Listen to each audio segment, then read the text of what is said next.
A ver, pensemos en un mapa. Normalmente nos muestra calles, edificios, ¿cierto?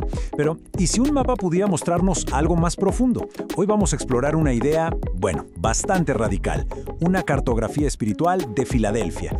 Una que no mira a la ciudad por su economía, sino por esas fuerzas invisibles que, según este documento, le dan forma. Y es que, desde esta perspectiva, las ciudades no son solo un conjunto de infraestructuras, son como territorios vivos, con sus propias dinámicas espirituales, con corrientes de influencia que van moldeando la vida de, bueno, en este caso más de 1,5 millones de personas. Entonces, la pregunta clave que plantea todo esto es, ¿de verdad se pueden mapear esas fuerzas invisibles que definen una ciudad? La propuesta es justamente esa.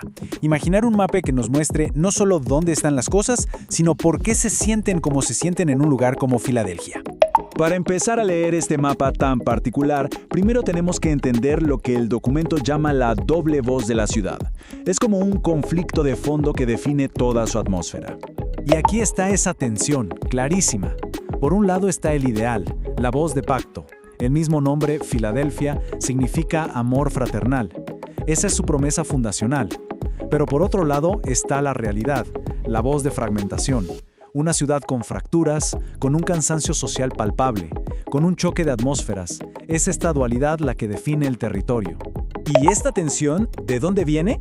Pues del choque de 5 corrientes principales. Es como si el gobierno, la economía, el transporte, la historia y las comunidades estuvieran tirando cada uno para su lado. Esto genera lo que el análisis llama una disonancia territorial. Imaginen un ruido de fondo constante que va desgastando el espíritu del lugar.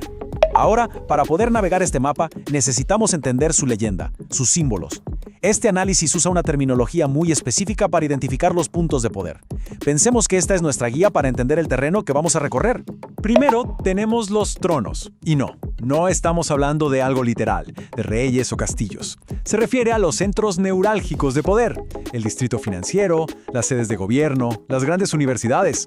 Es desde esos lugares que se emiten las decisiones y las narrativas que después recorren toda la ciudad. Luego están las puertas. Imaginen las grandes autopistas, las estaciones de tren, los puentes. No son solo lugares de paso.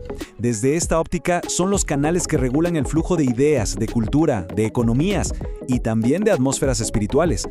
Son los que controlan qué entra a la ciudad y qué se vuelve normal. Y finalmente están los altares. Estos son lugares donde una narrativa se ha hecho tan fuerte que define por completo el ambiente. Podría ser un altar de trauma en un barrio golpeado por la violencia o uno de pobreza que se repite. Pero ojo, también podría ser un altar de esperanza, de resiliencia comunitaria. Bien, ¿y cómo se aplica todo esto en la práctica? El análisis organiza Filadelfia en una serie de anillos de poder, como si fuera un mapa topográfico de la influencia espiritual. Y todo empieza en el corazón de la ciudad, claro, el núcleo de trono que está en Center City. Aquí es donde late el pulso económico y donde se concentra el poder que después va a afectar a todos los demás anillos. Y esto no es una idea abstracta, ¿eh? Miren el dato. Casi 300,000 empleos. Eso es el 42% del total de la ciudad, justo ahí. Es el epicentro del poder económico. Y por ende, según el documento, es donde se mueven atmósferas de control, de ansiedad económica y de orgullo. Pero, atención, ni siquiera este núcleo de poder es invencible. Una tasa de vacancia de oficinas de casi el 20% es una señal de estrés, de cambio. Nos muestra que ninguna estructura es monolítica y que hay grietas hasta en los centros de mayor poder.